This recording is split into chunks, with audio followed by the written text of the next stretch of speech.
Friends, আমি এখানে বলছি পেলকি খাওয়া সোটা দিয়ে বথিয়া শাক, আমাদের বলে তেল থোয়া শাক বলি আমরা। এখানে ধনে পাতার চপ, লঙ্কা থেতে করে একদম ভালো করে একদম হোমমেড জিরে গুঁড়ো, লঙ্কা গুঁড়া, ধনে গুঁড়া দিয়ে। আর এখানে হচ্ছে মাছের পটকা, রুই মাছ না সেবা খুঁজে, ও হাফ কিলো না, 2 দিন খেলাম এরকম। এখানে লাল লাল করে ভাজা, এখানে লঙ্কা গুঁড়ো সব দিয়েছি।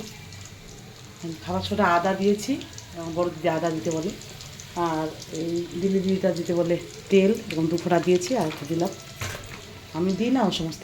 আর এগুলো করতেছি দুজনে, সেটা করতেছি। রসুন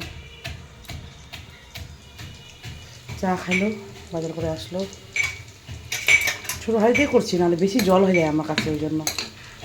খেয়ে দিয়ে বাঁচিয়ে গেলে নিয়ে চলে যাবো। ছেলে আসবে 4:30 5টায়, ওকে আবার আনতে আসবে, চলে যাবো। এরকম সবুজ সবুজ ভাল লাগে।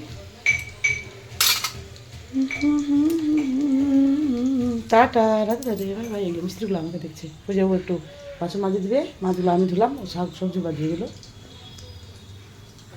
টাটা, কে কে খাবে আসো।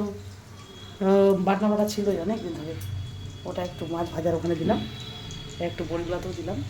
আর ছেলে র চা আর ম্যাগি, ওখানে দুধ চা খেয়েছি, ম্যাগিটা চাটবো বলে আর টাইম নেই।